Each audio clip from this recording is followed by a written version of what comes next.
Hello बच्चों, JEE main 2024 का question है 8 अप्रैल सेकंड शिफ्ट का।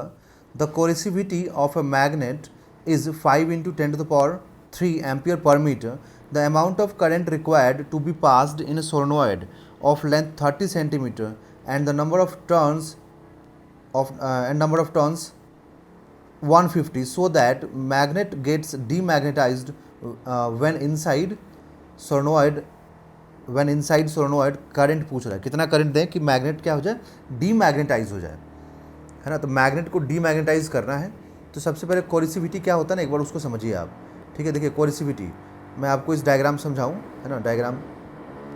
तो इस डायग्राम के अकॉर्डिंग ये है मैग्नेटिक फील्ड, ये है मैग्नेटाइजिंग फील्ड। ठीक है, इसको मैग्नेटाइजिंग फील्ड बोलते हैं हम लोग, मतलब कोरिसिविटी बोलेंगे। तो ये जो इस वाले पे देखिए, तो यहाँ पर एच का वैल्यू ज़ीरो होगा, तो इस वाले एक्सिस पे क्या होगा, बी का वैल्यू ज़ीरो होगा।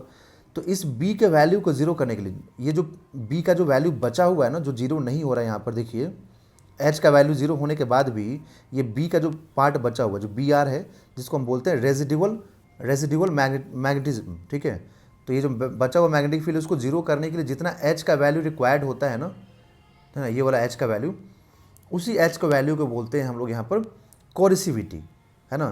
तो हम लोग बोलेंगे कि रिक्वायर्ड मैग्नेटाइजिंग फील्ड, ठीक है, to get residual magnetism zero, मतलब जितना भी ये एच चाहिए इसको जीरो करने के लिए उसी को बोलेंगे हम लोग कोरिसिविटी।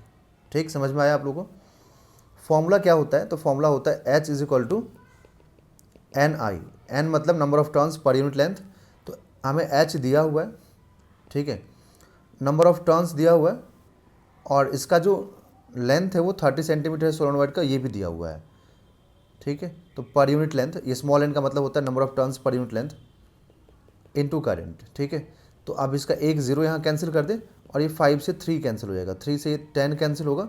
तो अब देखिए यहाँ पर क्या रिमेनिंग होगा, 10⁻², और इधर में 1/10 इंटू 10⁻⁻² इंटू आई।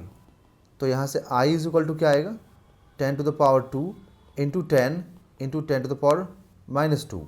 तो ये -2 + 2 से कैंसिल हो जाएगा ना पूरा पावर। तो आई इज इक्वल टू कितना, 10 एम्पियर। तो हमें कितना करंट रिक्वायर्ड होगा इसको डीमैग्नेटाइज करने के लिए। ठीक है, मतलब रेजिडुअल मैग्नेटिज्म को, मतलब बी आर को जीरो करने के लिए कितना करंट की रिक्वायरमेंट है, 10 एम्पियर की। तो इसका आंसर होगा 10 एम्पियर। तो यहाँ पर 10 पुट करना होगा। ओके।